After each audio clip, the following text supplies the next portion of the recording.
Halo teman-teman, kami kelompok 2, kelas 1259 ingin membahas pengaruh kemajuan iptek pada aspek ekonomi Indonesia. Salah satu isu yang sering muncul adalah masalah otomasi yang kerap menjadi sorotan terutama terkait masa depan tenaga kerja di Indonesia. Meskipun kontroversial, kita perlu menyadari bahwa perubahan ini tak terhindarkan dan akan membentuk wajah dunia kerja di masa depan. Kemajuan iptek membawa sejumlah manfaat positif. Contohnya otomasi dan penerapan teknologi.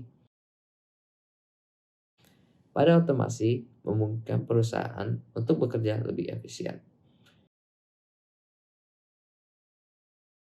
Di Amazon, kita bisa melihat gudang pintar dengan robot yang meningkatkan kecepatan, akurasi, dan efisiensi dalam mengirimkan barang.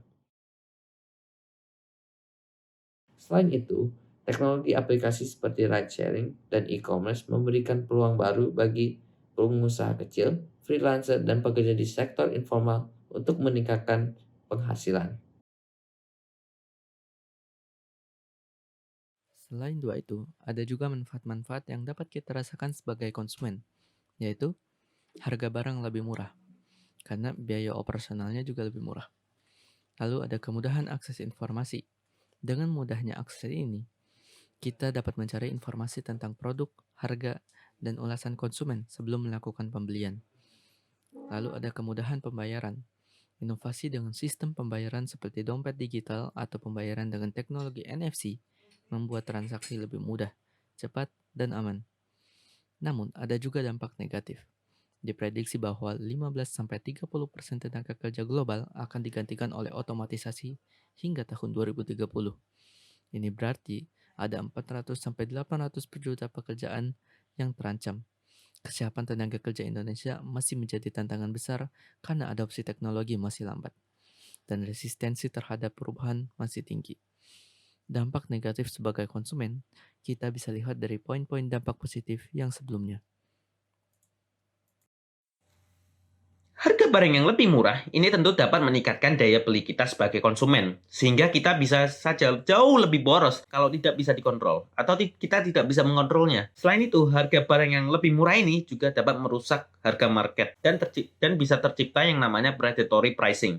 Apa sih predatory pricing? Predatory pricing adalah saat sebuah perusahaan atau pelaku usaha menjual jasa atau barang mereka di bawah harga market, sehingga menghancurkan kompetisi dan akhirnya menciptakan monopoli bagi jasa atau barang mereka sendiri.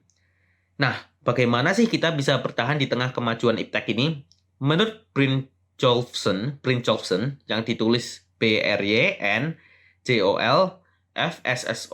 di World Economic Forums pada tahun 2017 menyarankan hal tiga ini kepada pekerja supaya bisa bertahan di dalam industri kemajuan iptek ini. Apa sih ketiga poin tersebut? Nah, yang pertama, jangan berkompetisi sama teknologi. Kalau kiranya bersaing sama teknologi, kita pasti kalah. Soalnya teknologi itu didesain untuk melebihin kapasitas manusia. Tapi pasti teman-teman heran dong. Lah, kok jangan bersaing? Bukannya kita seharusnya menggunakan teknologi ya dalam era digital saat ini? Nah, beliau mengungkapkan pada poin kedua dia untuk menjalankan aliansi atau kerjasama dengan teknologi sehingga meningkatkan produktivitas kita. Jadi kita tidak melakukan yang namanya persaingan dengan teknologi, tetapi kita melakukan yang namanya kerjasama dengan teknologi. Yang ketiga, mempelajari skill baru yang belum tersentuh otomasi. Bisa lewat kuliah online, sertifikasi, atau pendidikan keterampilan khusus. Selain ketiga poin tersebut, teman-teman juga bisa nih memperluas pergaulan dan koneksi supaya dapat ilmu dan kesempatan baru di masa depan. Pekerjaan yang mampu bertahan adalah mereka yang dapat beradaptasi dan berkolaborasi dengan teknologi.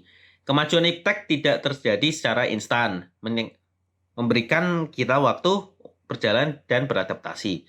Mari bersama-sama mengambil langkah-langkah positif, memahami perubahan, dan menjadi bagian dari masa depan yang lebih cerah.